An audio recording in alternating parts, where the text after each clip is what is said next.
Now, if you need a job, listen to this. Home Depot hiring 375 seasonal workers here in the Duke City and all around town. This is to get ready for the spring rush. Home Depot says many of those temporary jobs could very well become permanent sometime soon. You can find out more and how to apply at KRQE.com. Just click on News Links. And more good news now, this from Sandia National Lab. It says it looks like the economy is doing well enough that it may not have to lay off people even with federal budget cuts. The lab's president says managers are tightening budgets, and even though they don't know what's going to happen with federal funding in the near future, they do not plan to lay anyone off. However, the Albuquerque Journal says Sandia Labs may cut back on hiring sometime soon. Well, in just a few hours, the Air Force Nuclear Weapons Center that's at Kirtland Base is getting a new leader. Brigadier General Sandra Finnan is taking over for Major General Garrett Herrenkack. Now, Ms. Finnan is coming from the Department of Energy. She's been with the Air Force for more than 30 years. Deputies in Rio Arriba County are in the midst of a schedule change to provide more protection from the problem-plagued area. Sheriff Tommy Rodella is allowing deputies to remain on the clock until midnight. You see, since September, they've been scheduled to get off at 8 p.m. And the reason, the sheriff just has 25 deputies to cover one of New Mexico's biggest counties. He's asking for money to hire 3 more deputies.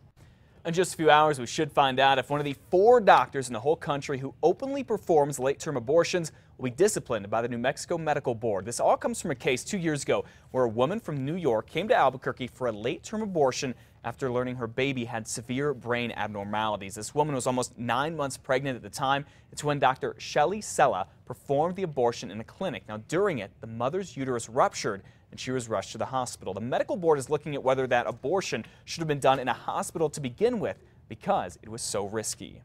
A warning for you now about a rip-off scheme going around Albuquerque as we speak. Investigators say con men from what sounds like Jamaica are preying on elderly women, and one almost fell for it. They called her and said she had won a car and $3 million. All she had to do was just pay the taxes on it. You've probably heard of this scheme before. So that woman unfortunately went to the bank. She tried to get the money out. Thankfully, a teller and the manager heard her story. They stopped her just in time. And police say the con men are going to try to seem local here by looking at pictures of the elderly women's homes on Google Earth. The guys came to your home today and they saw a cheap-looking house in a square. You know, a roundabout with a pinkish-looking house with a very bad-looking. Investigators say in some cases, even if you just call the con men back, you're going to get charged $50 on your phone bill. Santa Fe police are looking for whoever shot out the windows of more than 20 businesses. One of those businesses has recently been in the news after a string of burglaries. Owners of the shop, a Christmas store, found 2 of their windows shattered on Tuesday. Officials say the vandals used a BB gun to shoot out the windows. It happened along Cerrillos Road, causing thousands of dollars worth of damage to about 7 different businesses. Last week, someone broke into the shop, a Christmas store, and stole Star Wars-themed lights. Police are reviewing surveillance video from the area, but so far, no leads. A Hatch teacher is missing this morning. Take a look at this picture here. The superintendent of Hatch Valley Public Schools says John Johnson, who goes by Jake, was last seen Sunday morning. Now, he hasn't been in class and he hasn't called in sick ever since. Now, Johnson reportedly suffered a head injury in an accident last month, and his family is afraid that he may not have fully recovered.